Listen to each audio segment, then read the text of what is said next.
Bonjour! Au Gossette Boss cette semaine, je vais vous montrer comment que je fais mes propres 6x6 au chalet. Puis si vous avez le courage de rester jusqu'à la fin, ben, je vais vous montrer comment vous pouvez vous-même vous faire, comme moi, un gabarit pour faire ça.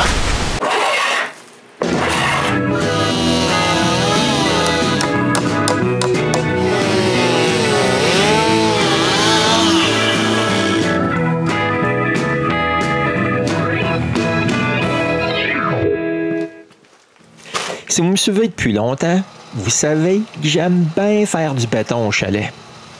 Oui, puis en août dernier, il n'y a pas eu d'exception. On a terminé le trottoir qui se rend jusqu'à notre puits. Quelle joie! En plus d'être bien plus propre. On a aussi creusé pour enlever une souche. Puis enterrer une grosse roche. Maintenant, on est prêt pour faire un autre bout de trottoir. Ouais, mais ça, là, ça sera pour une autre fois. Il faut bien se garder un peu de plaisir pour plus tard. Mais on a aussi fait d'autres travaux qui nous ont forcés à couper des arbres. Ça m'a fait penser que je pouvais peut-être en profiter pour faire un peu comme le plancher de ma mezzanine. Moi, le plancher, lui, a été fait avec un gros arbre que j'ai refendu en planche. Moi, par contre, cette fois-ci, je pense que je pourrais faire des 6x6 à la place. Donc, tous les gros arbres qu'on a dû couper, je les ai transformés en 6x6. Ouais, mais par contre, là, ils sont pas tous tombés là où je voulais. Mais rendu par terre, faire un 6x6, c'est pas trop difficile.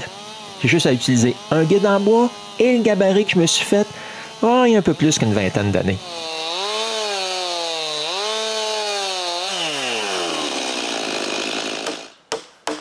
Quand la première coupe est faite, je tourne le bio. Je cloue le guide et je refais un autre coupe.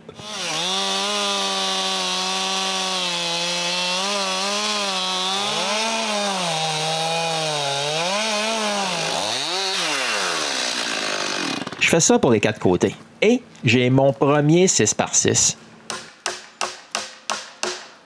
Ah ouais, mais on a coupé d'autres arbres. Ceux-là aussi, je vais les transformer en bois de construction. Donc, quand c'est par terre, je peux visser le guide sur ma scie et couper d'autres 6x6.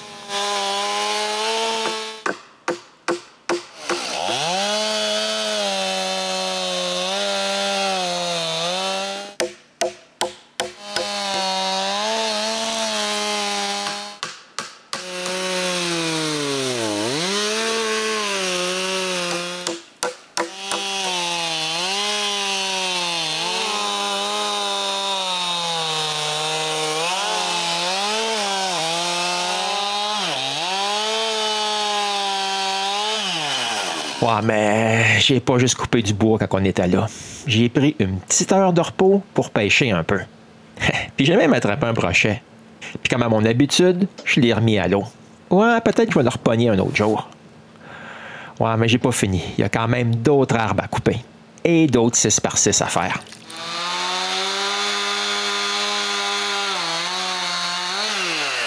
OK, là, je suis bien meilleur à couper des 6x6 que de faire tomber les arbres là où ce que je veux.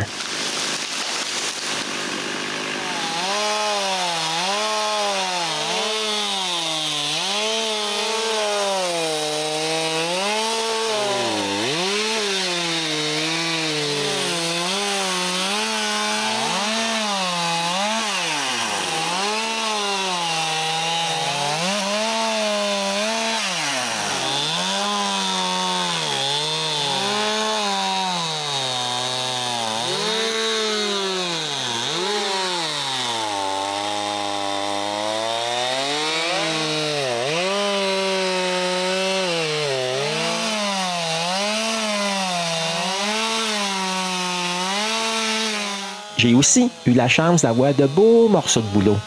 Ouais, mais comme ils sont trop lourds pour que moi et René, on puisse les lever seuls, je coupe le plus d'écorce possible pour les alléger.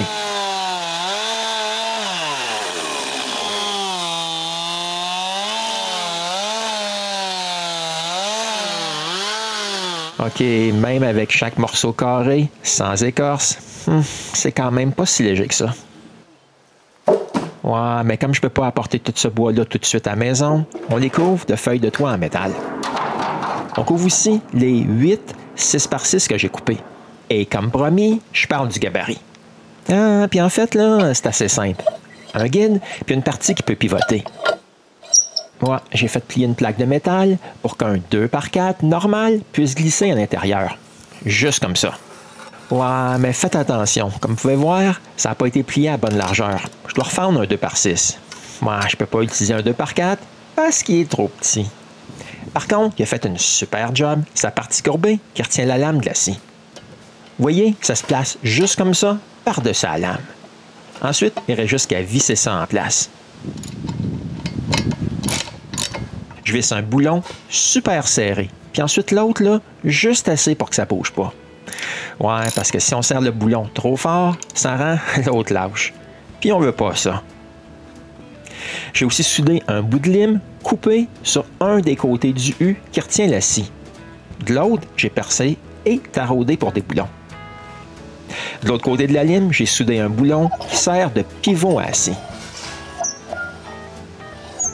Sans base, j'ai soudé 2 boulons. Ouais, mais en fait, là, je m'en suis seulement servi de juste un. J'en avais soudé 2 au cas où il y en aurait un qui se dessouderait un de ces jours. À un bout, j'ai aussi percé et soudé 3 tarots pour des boulons. Ouais, mais je les ai toutes perdus. J'en avais pas de cette grosseur-là au chalet. En fait, là, c'est supposé d'entrer dans le guide pour empêcher le gabarit de bouger quand on fait une coupe. Ouais, puis comme vous avez pu voir, ça marchait quand même sans les boulons. Maintenant que ce gabarit, il n'y a plus de secret pour vous, vous pouvez vous en fabriquer un si, comme moi, vous voulez faire vos propres poutres. Et un de ces jours, vous verrez ce que je ferai avec tout ce beau bois-là que j'ai coupé.